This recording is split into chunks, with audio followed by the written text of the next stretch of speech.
So I woke up at 5:30, only to get out of bed at 6. Right? I got dressed, I got ready. My class starts at 7. I was kind of arriving a little late. My class starts at 7. I arrived at college at 6:59. So I was rushing to my class.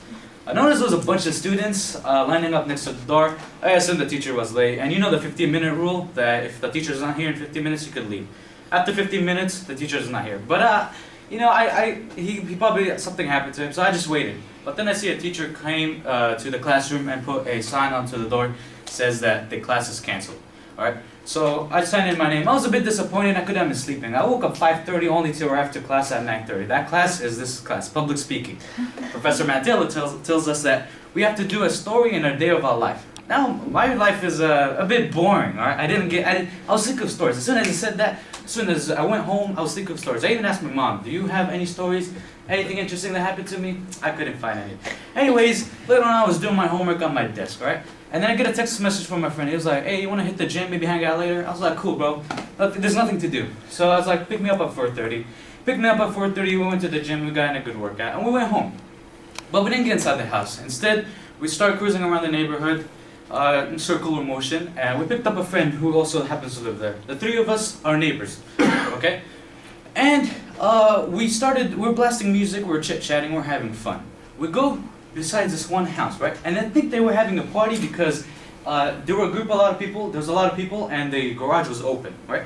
And this one guy, he was sitting outside, and he looked at us, because we went past his house around 2 times. He was looking at us, staring at us, and he was about a little pissed.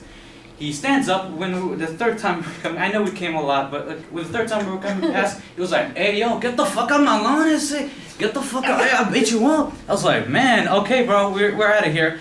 And we just took and we didn't even go there again, right? 20 minutes later, we were driving down this one road, and we see this car hauling ass towards us, right, on our lane. And this guy went to fucking crash into our car, and we're like, bro, chill. We turned left into another road, and he kept following us, so he was chasing us, right? Our car was going side to side, we were going through the turns, and mind you, we're in a residential area, so you could only hear those 2 cars drifting around the neighborhood. It was crazy. My friend who was driving, he was like, maybe if we go on the main road, we could lose him. We thought it was a good idea, and we did that. We go onto the main road, and all of the lights were green, right? But this guy was still chasing us, and he was like tailgating us, he was like all the way at the back.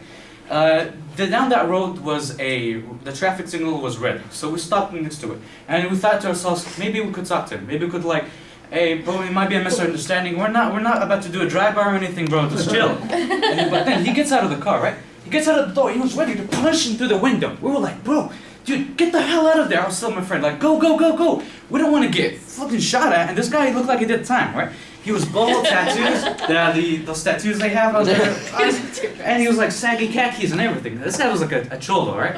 And we kept on driving down that road. Down that road was my friend who was sitting in the back. He called up his older brother. He was like, hey, this guy is chasing us. We're about to get shot at.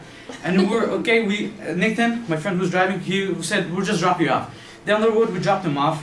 He gets out of the car, and we were about to get out of the car, but then we hear this guy's car screeching down the corner. So we knew we had to get out of quick. So we couldn't get out of the car. Instead, we kept just driving. We went back to the main road. Now down that road were apartments / condos, and they were like tall trees. And we thought maybe if we could hide behind one of the trees, he couldn't see us. And so that's what we did. We go inside the apartments, and then we hide behind one of the trees. And we knew he didn't see us because he just drove past. We got out of the car, we hide behind one of the bushes, right? And after 15 minutes, we couldn't hear his car drifting around the neighborhood, so we assumed that he was gone. My mom called me up, she was a little worried. I was supposed to be home earlier. This guy was chasing us for like 40 minutes, right? I was supposed to be home like an hour ago.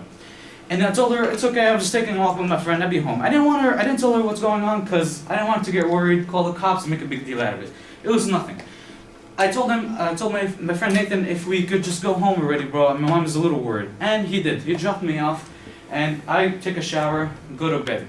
And normally when I go to bed, I start thinking of the things that happened to me, and I remembered the story that we have to say for this, which is the speech.